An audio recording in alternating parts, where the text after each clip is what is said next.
سورہ اخلاص۔ سورہ اخلاص کا تعارف۔ مقام نزول۔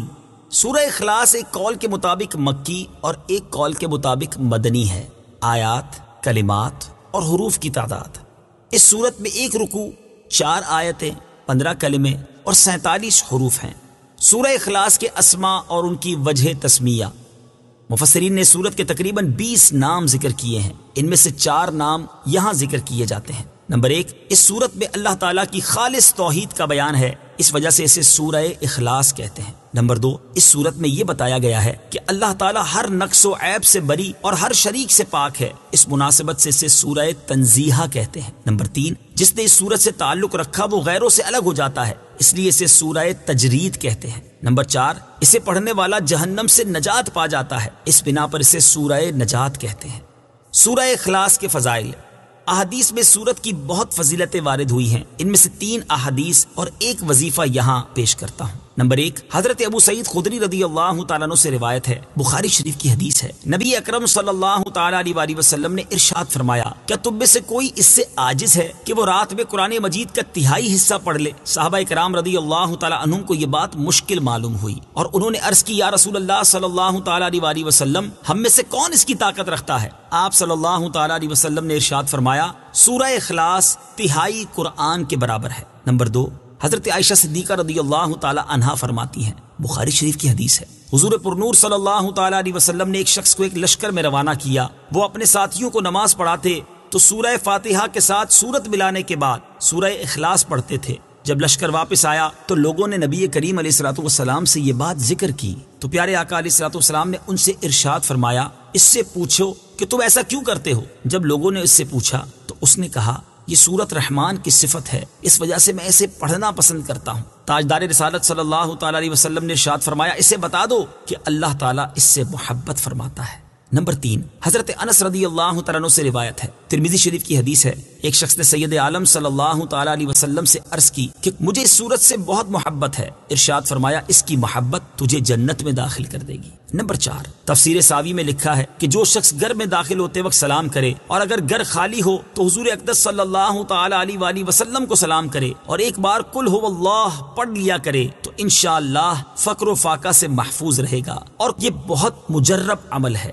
سورہ اخلاص کا شان نزول۔ اس سورت کا شان نزول یہ ہے کہ کفار نے رسول اللہ صلی اللہ تعالی علیہ وسلم سے اللہ رب العزت کے متعلق طرح طرح کے سوال کیے۔ کوئی کہتا تھا کہ اللہ عز و جل کا نسب کیا ہے، کوئی کہتا تھا کہ وہ سونے کا ہے یا چاندی کا ہے یا لوہے کا ہے یا لکڑی کا ہے، کس چیز کا ہے؟ کسی نے کہا وہ کیا کھاتا ہے، کیا پیتا ہے، ربوبیت اس نے کس سے ورثے میں پائی اور اس کا کون وارث ہوگا؟ ان کے جواب میں اللہ تعالیٰ نے یہ سورت نازل فرمائی اور اپنی ذات و صفات کا بیان فرما کر معرفت کی راہ واضح کی اور جاہلانہ خیالات و اوہام کی تاریکیوں کو جن میں وہ لوگ گرفتار تھے اپنی ذات و صفات کے انوار کے بیان سے محو کر دیا۔ سورہ اخلاص کے مضامین۔ اس سورت میں اسلام کے سب سے اہم عقیدے، اللہ تعالیٰ کی وحدانیت کو بیان کیا گیا ہے، نیز اللہ تعالیٰ کے صفات کمال کے ساتھ متصف ہونے کا ذکر اور عیسائیوں اور مشرکوں کا رد کیا گیا ہے۔ سورہ ابو لہب کے ساتھ مناسبت۔ سورہ اخلاص کی اپنے سے ماقبل سورت لہب کے ساتھ مناسبت یہ ہے کہ دونوں سورتوں کی آیات کے آخر کا وزن ایک جیسا ہے۔ بسم اللہ الرحمن الرحیم۔ ترجمہ، اللہ کے نام سے شروع جو نہایت مہربان رحمت والا ہے۔ قل هو اللہ احد اللہ الصمد لم یلد ولم یولد ولم یکن له کفوا احد۔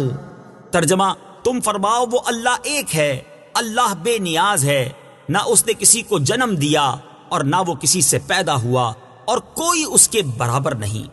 قل هو اللہ احد۔ تم فرماؤ وہ اللہ ایک ہے۔ تفسیر صراط الجنان میں ہے، عرب میں کفار کی بہت سی قسمیں تھیں، دہریہ، مشرک، اللہ تعالیٰ کی صفات کے منکر اور اللہ تعالیٰ کے لیے اولاد ماننے والے وغیرہ۔ اس صورت میں ان سب کی تردید ہے۔ هو اللہ فرمانے میں دہریوں کی تردید ہے، احد فرمانے میں مشرکین کا مکمل رد ہے، اور اگلی آیات میں بقیہ کفار کا رد ہے۔ ارشاد فرمایا کہ وہ اللہ ایک ہے، یعنی ربوبیت اور الوہیت میں عظمت و کمال کی صفات کے ساتھ موصوف ہے، اس کی نہ کوئی مثل ہے نہ نظیر اور نہ شبیہ، اس کا کوئی شریک نہیں۔ اللہ الصمد اللہ بے نیاز ہے۔ تفسیر صراط الجنان میں ہے، ارشاد فرمایا کہ اللہ تعالیٰ ہر چیز سے بے نیاز ہے، نہ کھائے نہ پیے، ہمیشہ سے ہے اور ہمیشہ رہے گا، کسی کام میں کسی کا حاجت مند نہیں۔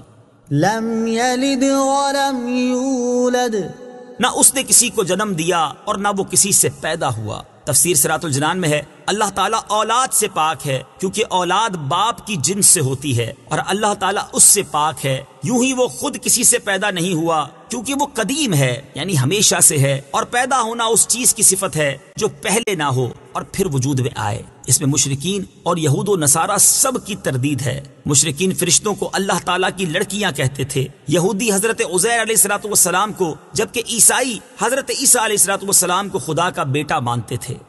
ولم یکن له کفوا احد اور کوئی اس کے برابر نہیں۔ تفسیر صراط الجنان میں ہے، یعنی نہ ذات میں نہ صفات میں، کیونکہ وہ واجب ہے، خالق ہے، باقی سب ممکن مخلوق اور حادث ہیں۔ اس کی صفات ذاتی، قدیم، غیر محدود ہیں، جبکہ مخلوق کی صفات عطائی، حادث اور محدود ہیں۔ صدق اللہ